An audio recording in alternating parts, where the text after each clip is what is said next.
Ven y llena esta casa con tu presencia. Dios los bendiga, hermanos, una vez más. Es un placer, un honor compartir la palabra del Señor a través de este medio. Espero y se encuentren bien, estén bien con sus familias, que Dios los bendiga. Como dijo Juan a Gallo, le dijo: amado, deseo que seas prosperado en todas las cosas, así como de salud, así como prospera tu alma. Y que abran su corazón, hermano, para esta hermosa palabra, para este hermoso mensaje de parte de Dios que el Señor me ha dado, y que sea de bendición para ustedes y para su familia. Esta hora vamos a ir a la palabra en 2 de Reyes, capítulo 20, versículo 11. Dice: en el nombre de Jesús, dice: en aquellos días Ezequías cayó enfermo de muerte, y vino a él el profeta Isaías, hijo de Amós, y le dijo: Jehová dice así: ordena tu casa, porque morirás y no vivirás. Entonces él volvió su rostro a la pared y oró a Jehová y dijo: te ruego, Jehová, te ruego que hagas memoria de que he andado delante de ti en verdad y con íntegro corazón, y que he hecho las cosas que te agradan. Y lloró Ezequías con gran lloro, y antes que Isaías saliese a la mitad del patio, vino palabra de Jehová a Isaías diciendo: vuelve y di a Ezequías, príncipe de mi pueblo, así dice Jehová, el Dios de David, tu padre: yo he oído tu oración y he visto tus lágrimas, y aquí que yo te sano, y el tercer día subirás a la casa de Jehová, y añadiré a tus días 15 años más. Vamos a orar, hermanos. Amantísimo Dios y Padre, te doy gracias por tus ricas bendiciones. Gracias, Señor, por esta palabra, Señor, que ha sido leída, Señor Jesús, y que impacte los corazones de mis hermanos, que llene sus corazones, Señor, esos vacíos que hay en sus vidas. Señor, sabemos, Padre, que tenemos hambre de ti, tenemos sed de justicia.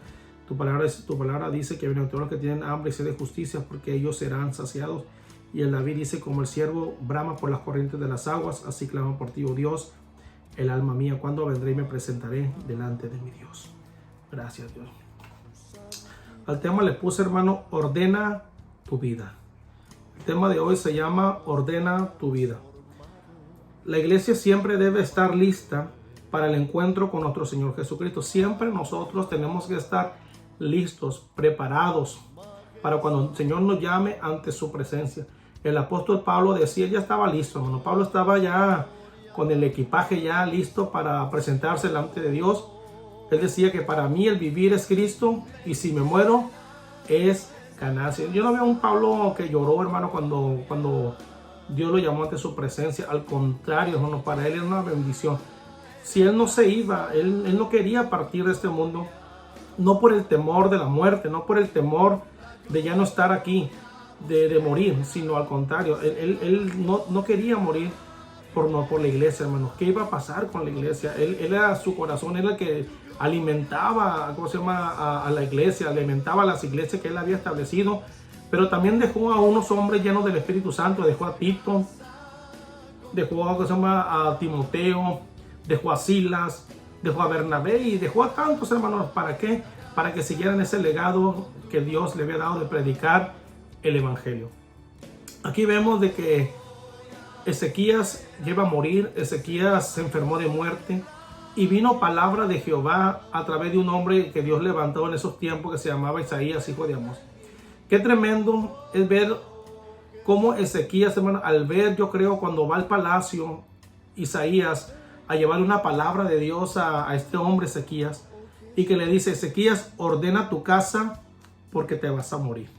Imagínense, hermano, yo creo que cuando él lo vio, se alegró quizás Ezequías de ver, porque ya conocía al profeta, ya conocía que era un hombre que Dios lo usaba tremendamente, Isaías, y creía a lo mejor Ezequías que Dios iba a traerle a Isaías, que Dios iba a mandar a Isaías para llevarle una palabra de descanso, una palabra de fortaleza, una palabra de sanidad, así como Eliseo cuando le dice a Naamán: ve y sumérgete 7 veces a orillas del río de Jordán, y tu lepra se te va a quitar. Pensó que Isaías iba a llegar, iba a orar, iba a presentarlo delante del Señor, y que Dios lo iba a sanar en ese mismo momento. Pero vemos que no fue así. Vemos que fue una palabra dura, una palabra difícil. Ezequías no quería morir. Ezequías quería vivir, quería luchar por su vida. Dice que tenía una llaga este hombre, y esa llaga era de muerte. Ya estaban contados sus días. Pero más sin embargo, miren qué es lo que pasa más adelante. Vamos a ver qué relato nos dice la Biblia, qué pasó con este hombre, qué hizo para encontrar el favor de Dios y que Dios añadiera más años de vida para él. Entonces vemos, fíjate lo que, por eso, hermanos, conviene estar bien delante del Señor. Nos conviene presentarnos delante de Dios con un corazón contrito y humillado, y que también no solamente nos vamos contritos y humillados, hermanos, sino también nuestros hechos, nuestra manera de vivir, cómo estamos delante del Señor. No sabemos cuándo el Señor nos puede llamar ante su presencia, no lo sabemos. Quizás sea hoy, sea mañana, sea durante 15 años, 20 años, pero tenemos que ordenar nuestra vida, tenemos que ordenar nuestro corazón, tenemos que dejar las cosas en claro, dejar las cosas en orden para cuando ese día acontezca. Vemos a Ezequías que él nunca se imaginó que Dios le iba a llamar y de qué forma Dios le estaba llamando. Por eso vivir en obediencia nos ayuda a obtener el favor de Dios. Vivir en obediencia nos ayuda a obtener el favor de Dios.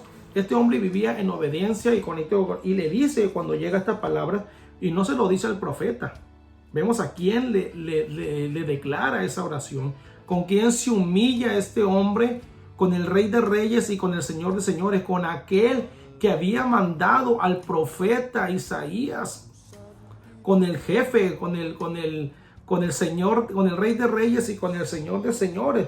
Tuvo una conversación. Entonces él volvió su rostro a la pared y oró a Jehová y dijo: te ruego, Jehová, te ruego que hagas memoria que he andado delante de ti en verdad y con íntegro corazón. Te ruego, imagínense, te ruego. 2 veces la palabra encontramos ruego. Él se humilló. Él se humilló hasta delante de Dios, derramó su corazón, derramó su vida, y él le dijo cómo andaba su corazón delante de él. Dice: yo ando con íntegro corazón, he andado delante de ti en verdad, he hecho las cosas que te agradan, he hecho cosas maravillosas, he hecho tu voluntad, lo que a ti te agrada. Y qué hermoso uno poderle decir a Dios esas palabras: Señor, yo he hecho tu voluntad. Tu palabra me dice: ama a tu prójimo. He amado a mi prójimo. Tu palabra dice: honra a tu padre y a tu madre. He honrado a mi padre y a mi madre. Como a aquel joven rico. Mira, aquel joven rico, cuando llega el joven rico y le dice al Señor: maestro bueno, ¿qué haré para entrar al cielo? ¿Qué haré para heredar la vida eterna? Jesús le dice: los mandamientos sabes. Este hombre le preguntó: ¿cuáles son? No matarás, no hurtarás, no dirás falso testimonio, honra a tu padre y a tu madre. Cuando este hombre le dijo: todo eso lo he guardado de mi juventud, Jesús lo amó. Solamente le dijo: solo te falta una cosa. Vende todo lo que tienes y dale a los pobres, y haz tesoros en el cielo, y toma tu cruz cada día y sígueme. El hombre, cuando escuchó esas palabras, se entristeció porque había quebrantado el primer mandamiento. El primer mandamiento es: amarás al Señor tu Dios con todo tu corazón, con toda tu mente, con todas tus fuerzas y con toda tu alma. Y este hombre no lo estaba llevando a cabo.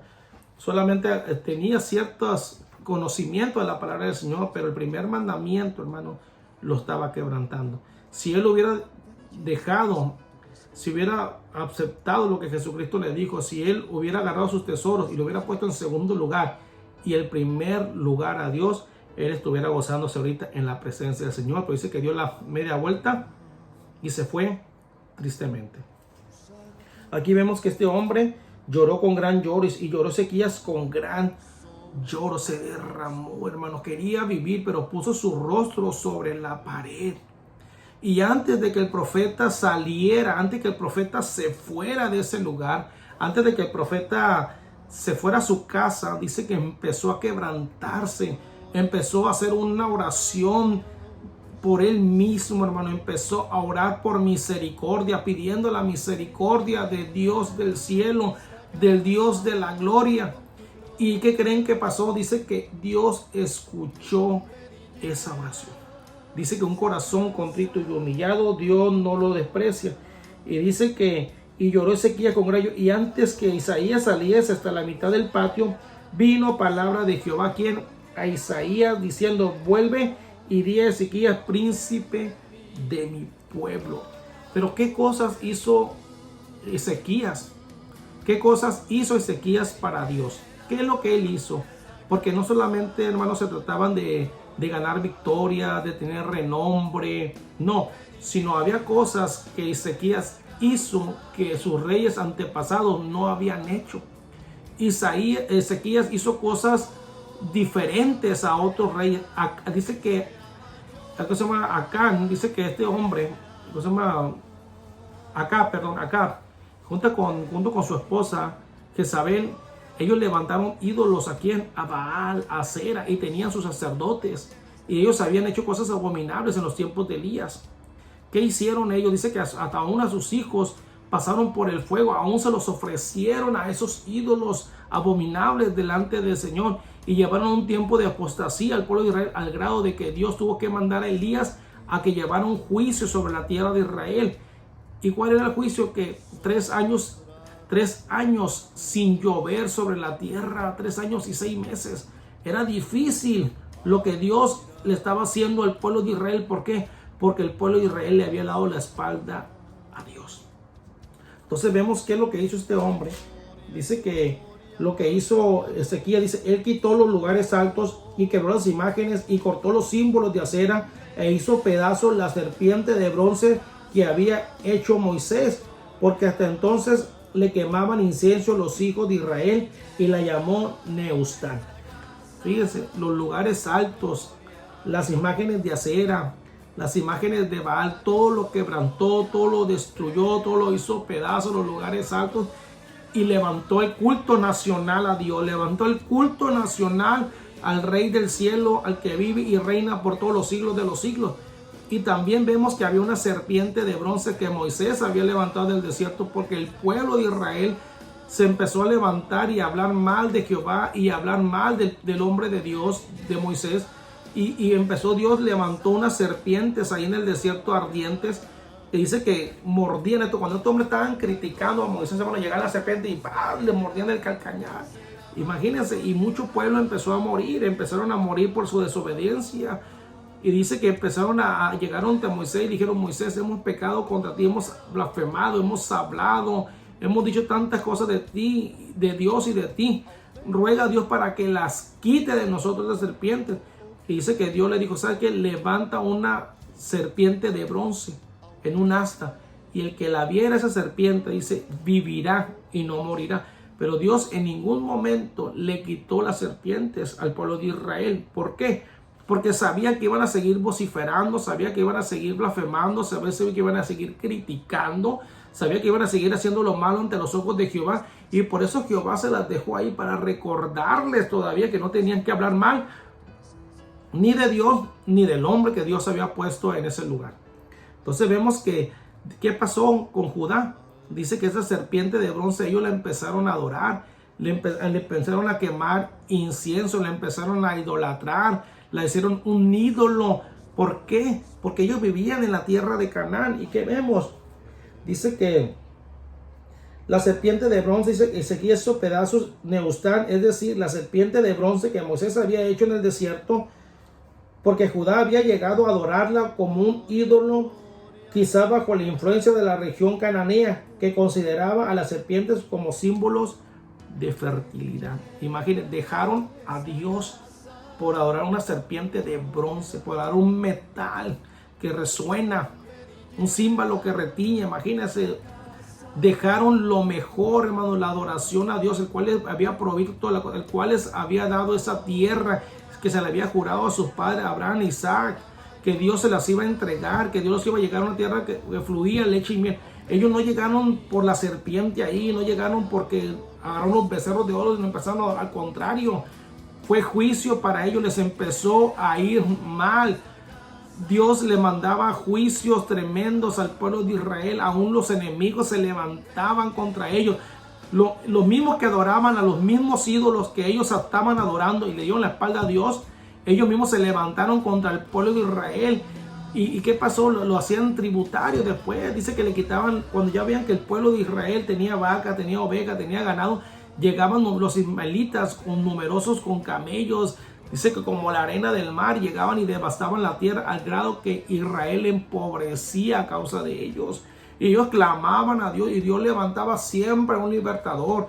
Dios siempre levantaba un juez y después le levantó hasta reyes, porque ellos quisieron un rey que los gobernase como la demás nación y desecharon a Dios. Aún Samuel lloró y se quebrantó y estaba gimiendo y le dijo, no llores, haz lo que el pueblo te dice. Si ellos quieren un rey, haz lo que ellos dicen, pero dile lo que el rey le va a pedir, lo que el rey le va a demandar. Ahora sí va a ser obligación de que ellos le den al rey. Ahorita la gente si quiere me da, dijo el Señor, y si quiere no me da.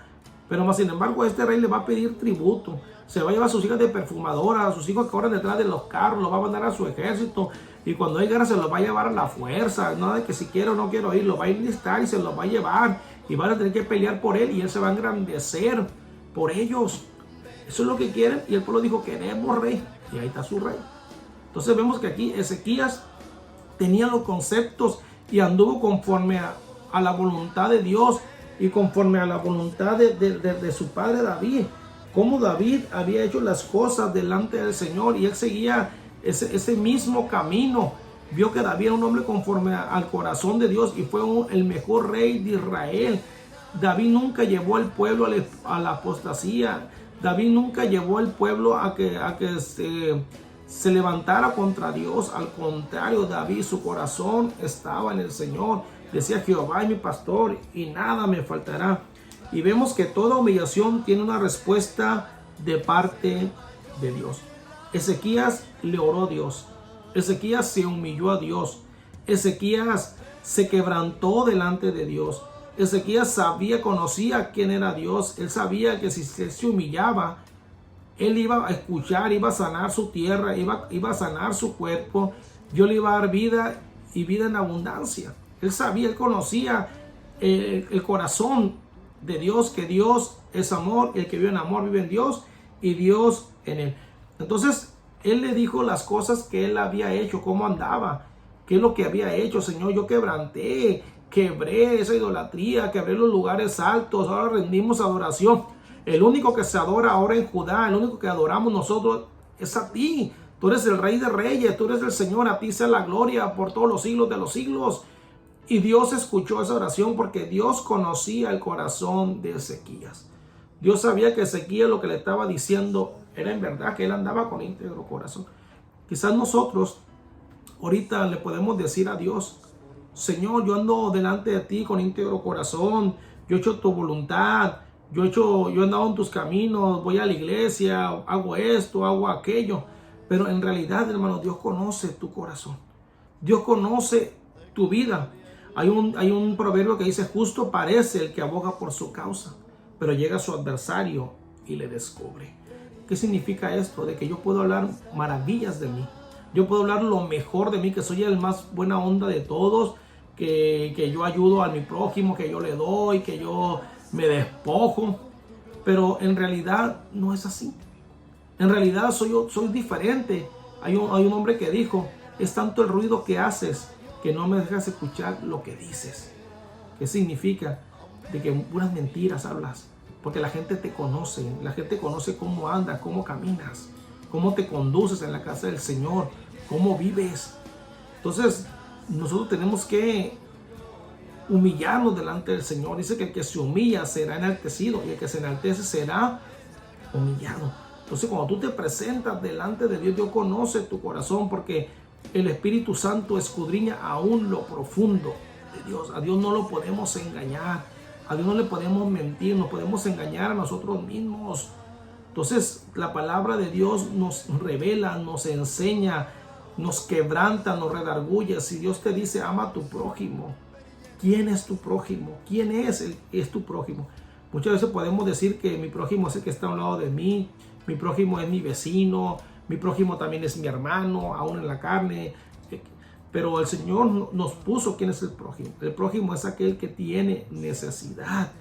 Aquel que necesita, hermano. Por eso le dijo Jesús, un hombre dice que fue asaltado y casi lo dejan moribundo. Y dice que por ahí pasó un levita, pasó un sacerdote, lo rodearon, se fueron. Pero después pasó, dice, un samaritano y al verlo fue movido a misericordia. Lo levantó, le puso aceite y vino y lo llevó al mesón más cercano y pagó 2 denarios. Y digo, si hace falta algo, yo lo pagaré de regreso. Jesús dijo, ¿quién fue el prójimo de ese hombre? el que hizo de él misericordia. Pues ve y haz tú lo mismo. ¿Qué significa? Que el prójimo es aquel que necesita. Y si tú tienes, hermanos, para dar, hazlo. Bendice a tu prójimo, porque Dios ama al dador alegre. Aquí vemos que este hombre hizo lo recto, hizo lo bueno y vivía en una comunión con Dios, estaba agradecido con Dios. Dios le dio riquezas, le dio gloria, Dios estaba con él. A donde él iba, este hombre dice, y lo siguió Jehová y no se apartó de él, sino que guardó los mandamientos que Jehová prescribió a Moisés, y Jehová estaba con él, y a donde quiera que salía, prosperaba. Donde sea que Ezequías iba, hermano, prosperaba. Era bendición, era triunfo, era victoria. Ningún rey poderoso le podía hacer frente. Nadie podía acabar con la vida de Ezequías, porque Dios estaba con él. Aún cuando el rey de Asiria le dice, fíjate lo que le dice el rey de Asiria a Ezequías, le dice, todos los reyes que has conquistado se han basado a su Dios y han perecido. Los he derrotado a todos ellos. ¿Y tú crees que va a ser la excepción contigo? También a ti te voy a destruir, también a ti te voy a acabar, como aquellos reyes acabé. Pero más sin embargo no sabían con quién se estaba metiendo el rey de Asiria. No sabía que se estaba metiendo. El que se mete contigo, hermano, se mete con papi. El que se mete contigo, se mete con Dios. Y si Dios contigo, ¿quién contra ti? Los sirios se levantaron, no escucharon a Ezequías, no escucharon. Y Dios manda a un profeta llamado Isaías, que le dice que le va a dar la victoria, que no tuviera temor, que Dios iba a estar con él. Y ¿saben lo que pasó en un día nada más? Cuando el rey de Siria empezó, que ya todo estaba destruido para el rey Ezequías, se levantó contra él.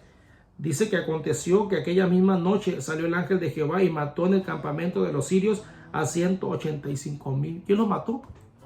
Dios. Jehová los mató, dice. Y al siguiente día, dice, y cuando se levantaron por la mañana, aquí todo era cuerpos de muertos. Imagínate, ¿quién peleó por él? Es más, no movió ni una mano, ni agarró la espada, ni se llenó las manos de sangre Ezequías, sino que Dios mismo le dio la victoria. Sin necesidad de derramamiento de sangre, sin nada que fuera con su ejército a acabarlo, Dios mismo acabó con ellos. 185,000 hombres. Y al siguiente día, cuando se levantaron, todos estaban muertos. Imagínense, es el Dios que servimos. ¿Por qué? Porque blasfemó contra el nombre de Dios, el rey de Siria. Entonces vemos aquí que Ezequías conocía a Dios, sabía quién era Dios, que Dios lo había bendecido y él estaba agradecido con Dios. ¿Cuántos de nosotros estamos agradecidos con Dios por lo que Dios nos ha dado, por las bendiciones que el Señor nos ha concedido tener? Ezequías hizo esa gran oración que le salió del alma, hermano, le salió de lo más profundo de su corazón. Dice, y qué bonito lo que hizo Ezequías, puso su rostro, hermanos, él se humilló, puso su rostro, se derramó delante de Dios. Es lo que Dios quiere que hagamos nosotros, que vivamos en rectitud, que hagamos su voluntad, que no solamente aparentamos hacer tu voluntad, sino que la hagamos. Estaba hablando con una persona hace tiempo y me decía esta persona a mí, que le dije que la Biblia nos enseña cómo debemos de vivir. Y hay gente quizás que conocemos a Dios, tenemos la base de la palabra del Señor, pero no hacemos la voluntad del Señor, no lo estamos haciendo. Y yo le decía, ¿sabes qué? Quizás a lo mejor le falta sabiduría a esa persona, a lo mejor. Y luego me dijo, no, dice, lo que pasa es que no le falta sabiduría, es egoísmo. Y dije, ¿qué? Sí, dice, es egoísmo.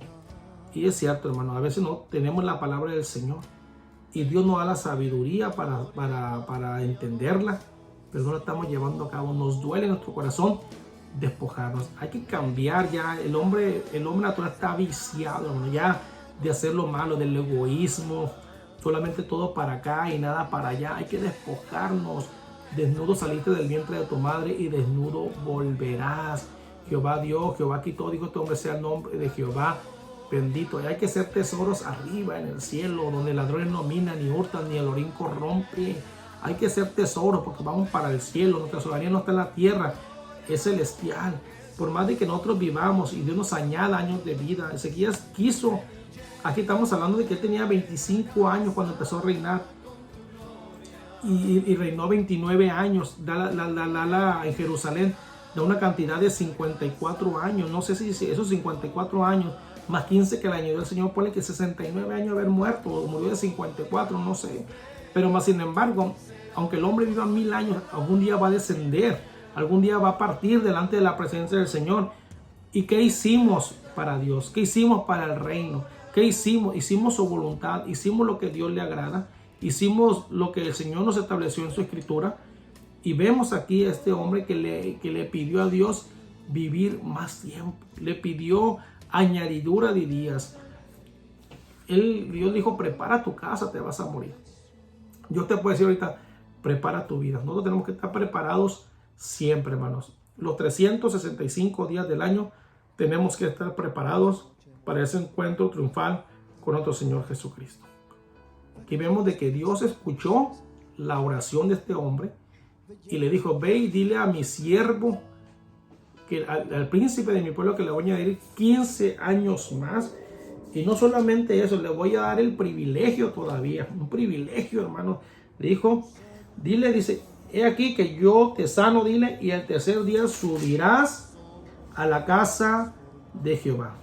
Entonces aquí vemos de que Dios siempre escucha ¿a quién? A sus hijos. Dios le habló al profeta Isaías estando en medio del palacio. Dios le habló a este profeta, le dijo, ve y dile que lo sano, que lo voy a sanar. Y al tercer día va a subir a la casa de Jehová, va a subir al templo, me va a dar gloria, me va a dar adoración. Este hombre pensó que ya nunca iba más a estar en la casa del Señor. Nunca pensó, él no se imaginaba del privilegio que Dios le iba a dar a este Ezequías de poderse presentar delante del Señor y darle gracias a Dios por lo que Dios había hecho en su vida. Por eso dice Nabucodonosor, conviene que yo declare las señales y prodigios que Dios Altísimo ha hecho conmigo. Entonces vemos de que él iba a dar gracias y dice, y como yo siempre, nosotros hermanos, siempre, cuando Dios nos da una palabra, cuando Dios nos da una palabra, hermano, a nosotros, que Dios nos va a prosperar, que Dios nos va a bendecir o que Dios nos va a ayudar, siempre pedimos confirmación, siempre. Y vemos que Ezequías no hubo la excepción de eso. Él también pidió una confirmación de cómo sabré yo que voy a subir a la casa del Señor y que voy a ir a adorar, que voy a estar ante sus atrios con la alabanza, con la adoración, que mejor es un día en sus atrios que vivir fuera de ellos. ¿Cómo yo voy a saber de que Dios me va a conceder que yo vaya si estoy de esta condición?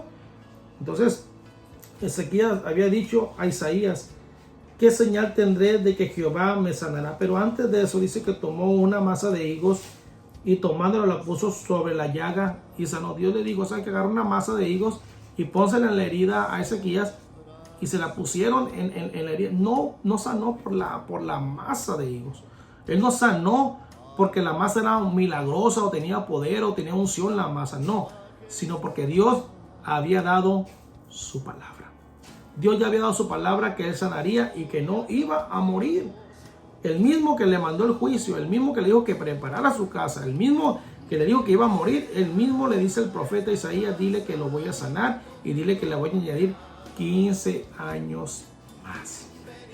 Qué bendición, hermanos. 15 años, no un día, no 2 días, ni un año. 15 años más. ¿Qué podemos hacer nosotros, hermanos, en 15 años más que el Señor nos añade? Preparar nuestra vida y presentarnos delante de Dios y vivir con íntegro corazón y ser agradecidos, porque que más se le perdona, más amor muestra. Entonces Ezequías había dicho a Isaías, ¿qué señal tendré de que Jehová me sanará y que subiré a la casa de Jehová al tercer día? Respondió Isaías, esta señal tendrás de Jehová, de que hará Jehová esto que ha dicho. ¿Avanzará la sombra 10 grados o retrocederá 10 grados? ¿Qué era más fácil? Cuando el sol va cayendo, era posible que la sombra vaya hacia adelante, que no la sombra retroceda para atrás 10 grados. Entonces dijo Ezequías, pues fácil es que la sombra se adelante 10 grados, se adelante más hacia adelante, pero no que retroceda. Entonces vemos aquí de que Isaías hizo una oración delante del Señor y le dio a escoger cuál quieres, la primera o la segunda. No, porque yo lo dejo a la segunda, dice que retroceda la sombra. Y Dios escuchó, dice. Entonces el profeta Isaías clamó a Jehová e hizo volver. Entonces Isaías clamó a Dios, clamó a Jehová, y Jehová escuchó la voz de ¿quién? De Isaías. Y vemos aquí no solamente el único relato que aparece en la Biblia que Dios hizo esas maravillas, sino que también vemos en los tiempos de Josué. Josué, cuando estaba peleando contra sus enemigos, ¿qué hizo? Clamó a Dios, y Dios escuchó un hombre y le dijo: sol, detente el Gabaón, y tú, luna, en el valle de Ajalón. Y Dios dice, y separó la tierra, hermano, separó todo un día completo, y no hubo otro día como ese. Por eso tenemos el año bisiesto. Cada 4 años hay, todos los años tiene 28 días febrero. Pero en cada 4 años tiene solamente 29. Cada 4 años tiene 29. Todos tienen 28, 28, 28. Y el cuarto año tiene 29. ¿Por qué? Porque es el tiempo perdido ese. Se tiene que recuperar. Si no, los tiempos no concordarían. No caerían las estaciones del año como debe de caer. ¿Y cómo saben eso los científicos? ¿Cómo saben eso? ¿Por qué? Porque eso viene en la palabra del Señor. Aquí vemos de que también Elías, cuando murió el niño, y le dijo: a una viuda estoy, has quebrantado, haciéndole morir al niño. La única viuda que me ha sustentado, me ha echado la mano, has quebrantado. Y dice que oró por el niño, y Dios escuchó la voz ¿de quién? De Elías. Cuando tú le eres fiel a Dios, cuando tú y yo le somos fiel a Dios, Dios va a escuchar nuestra oración.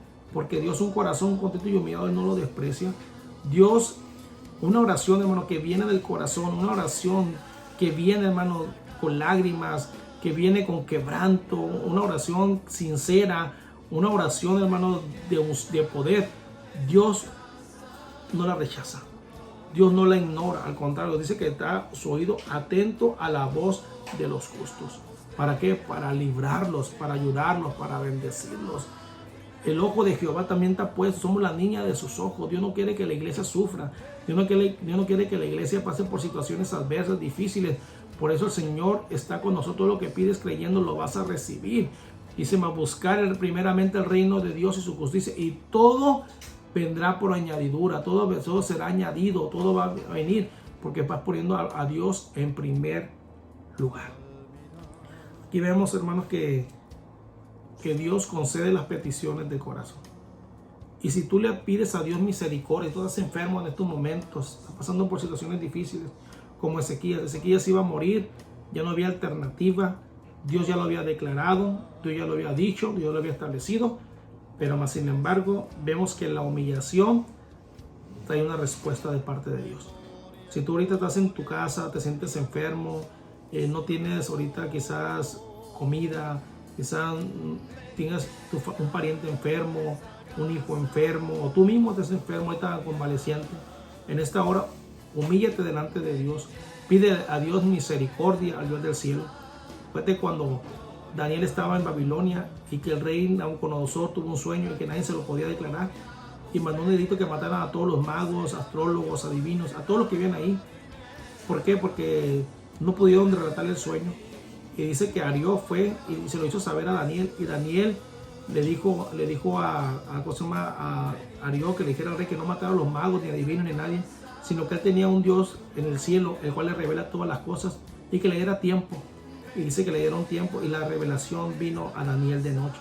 Y Dios le dijo todo el misterio que Nabucodonosor había dicho, y fue y le declaró el sueño a Nabucodonosor tal y como él lo soñó, y aparte le dio la interpretación del mismo sueño.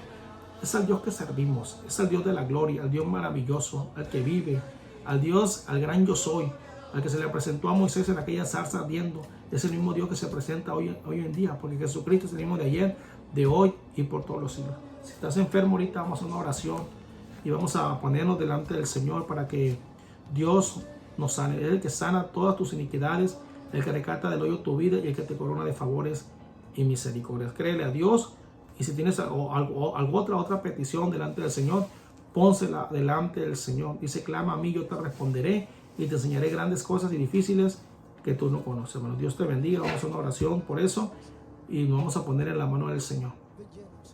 Amantísimo Dios y Padre, te doy gracias por tus ricas bendiciones. En esta hora te pido, Señor Jesús, que bendigas a la iglesia, bendigas a mis hermanos, bendiga, Señor Jesús, su artesana, bendiga su masa, Señor Jesucristo, bendiga su refrigerador, Padre, bendiga sus manos en el nombre de Jesús. Señor, todo lo que ellos tienen, sus crías de vaca, como es lo que está en el rancho, Señor, bendiga a sus hijos, Señor, bendiga su entrada, bendiga su salida, bendigas todo, Señor Jesús. Si están enfermos, en el nombre de Jesús, tu palabra dice que tú te llevaste nuestras enfermedades y dolencias en la cruz del Calvario y por tu llaga somos curados. Y que llamen a los ancianos de la iglesia y oren por él, ungiéndole con aceite. Y la oración de fe sanará al enfermo y el Señor lo levantará. Y si hubiere cometido pecado, le serán perdonados. Lo creo en el nombre de Jesús, Padre. Lo creo, Padre. A ti sea la gloria. Yo sé, Señor, y bendito tu artesana de amasar. Va a haber alimento en su casa, Señor, porque para que haya alimento en mi casa, es tu palabra, va a haber alimento en abundancia, Señor Jesús, porque no he visto justo desamparado ni que tu descendencia bendiga pan. Gracias, Dios. Y el justo todo lo que hace prosperará, no así los malos que son como el tamo que remata el viento. Todo lo que hace prospera el justo, y el justo por la fe vivirá. En el nombre de Jesús. Bueno, pues Dios te bendiga una vez más. Fue un placer estar con ustedes y que Dios los siga bendiciendo grandemente en el nombre de Jesús. Amén.